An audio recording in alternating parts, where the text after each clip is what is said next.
یہ لیس teacher centred ہے، جس میں پہلے ایگزامپل آ جاتی ہیں تو ٹیچر کو پہلے ایگزامپل صحیح طرح سے سمجھانی پڑتی ہے، ٹھیک ہے، بچہ اس کو، یعنی یہ ٹیچر سینٹرڈ نہیں ہے، اسٹوڈنٹ سینٹرڈ ہے. انڈکٹیو میتھڈ جو سائنٹیفک میتھڈ کا سب میتھڈ ہے یا پرابلم سالونگ کا کی جو دوسری ٹائپ ہے، اس میں ہم it begins with specific details, concrete data, concrete یعنی جو چیز سامنے ہوتی ہے چھوٹی ایگزامپل سے، پھر بڑی چیزوں پر جنرلائزیشن یعنی وہ چیزیں جو ہمارے سامنے بھی نہیں ہوتی، تو ایک چیز سے ہم نتیجہ اخذ کے سب پہ جب اپلائی کرتے ہیں جنرلائزیشن ہوتی ہے، ٹھیک ہے. اس میں ٹیچر بچوں کو ایگزامپل دیتا ہے اور وہ اس کو پھر بڑے پیمانے پر کیا کرتا ہے، پھیلا دیتا ہے، جنرل بنا دیتا ہے. اچھا اب دیکھیں، یعنی یہ انڈکشن ہے، پہلے ایگزامپل، پھر جو ہے وہ کہاں پہ جا رہا ہے، پھر وہ جنرل پرنسپل سے جا رہا ہے. اس میں ڈائیورجنٹ تھنکنگ انوالو ہوتی ہے، اس کے بارے میں ہم آگے جا کے پڑھیں گے. یعنی ایک چیز کو آپ سپریڈ کر دیتے ہیں سمجھنے کے بعد، یہ ڈائیورجنٹ تھنکنگ ہوتی ہے، ٹھیک ہے. اب اس میں اس کے سٹیپس کیا ہیں، آبزرو کرتے ہیں آپ کسی پروسیس کو، ایگزامپل کو آبزرو کیا، اس کے پیٹرن کو سمجھا، ہائپوتھیسس بناتے ہیں، پھر تھیوری، ٹھیک ہے. تو یہ اس کے 4 سٹیپس ہیں، observation, pattern, hypothesis and theory.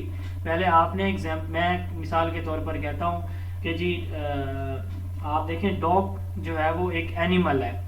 اب آپ یہ دیکھتے ہیں کہ آبزرو کرتے ہیں ڈاگ کو کہ اس کی 4 لیگز ہیں، یہ اپنے بچوں کو دودھ پلاتا ہے، اس کے جسم کے اوپر بال بھی ہوتے ہیں، آنکھیں ہیں، زبان ہے، کھاتا ہے، پیتا ہے، وغیرہ وغیرہ، یہ اینیمل ہے. اب آپ نے آبزرو کیا، ٹھیک ہے. اس کے بعد پیٹرن، آپ اس کی خصوصیات دیکھتے ہیں، اس ایک سنگل چیز کی، ٹھیک ہے.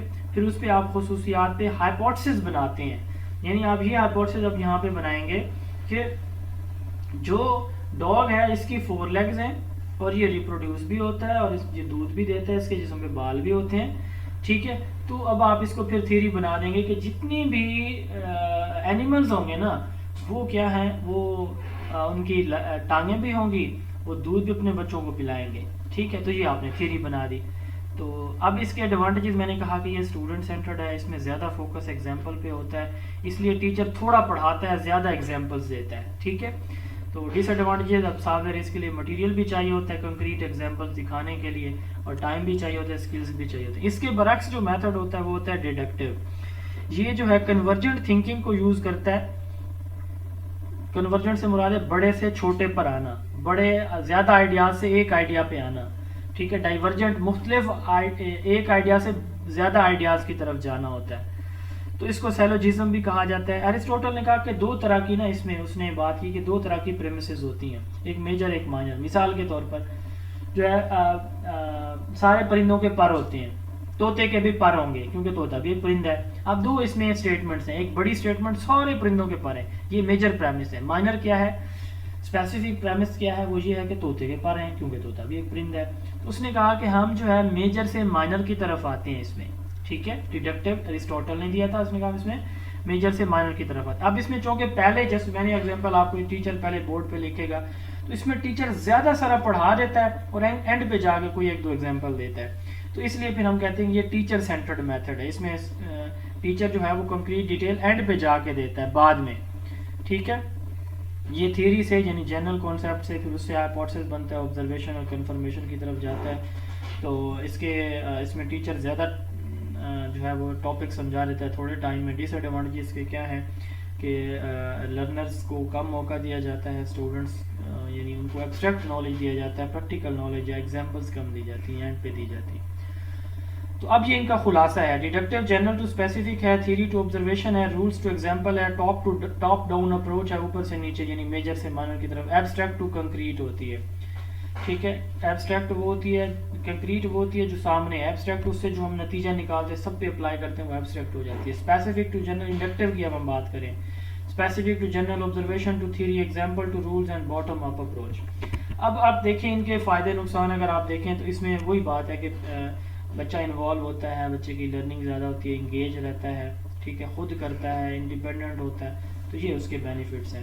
اور ٹائم ڈس ایڈوانٹیج میں ٹائم زیادہ لگتا ہے، پلاننگ زیادہ کرنی پڑتی ہے، ٹھیک ہے. سارے سبجیکٹس کے لیے بھی یہ فیزیبل نہیں ہے کیونکہ ٹائم ٹیکنگ ہے. پیئر پرابلم سالونگ ایک ڈیفینیشن ہے کہ ٹیچر جو ہے 2 بچوں کو دیتا ہے، جو ایک بچہ ہے وہ اونچی آواز میں جو پرابلم اس کو ملا ہوتا ہے وہ سوچتا ہے، دوسرا اس کو سنتا ہے، پھر دوسرے والا بولے گا، پہلے والا اس کو سنے گا. اس کو پیئر پرابلم سالونگ کہتے ہیں. ہم اپنے بچوں کو اکثر کہتے ہیں کہ بیٹا یہ تو کوئی آپ کے لیے مسئلہ ہی نہیں ہے، آپ کر لو گے. اس کو ہم ایجوکیشن کے اندر افرمیشن کہتے ہیں، یعنی بچوں کو موٹیویٹ کرنا، یو کین ڈو، آپ کر سکتے ہو بیٹا. یہ ہماری کیا کہلاتی ہے؟ افرمیشن کہلاتی ہے ہماری اس میں ایجوکیشن کی ٹرم میں.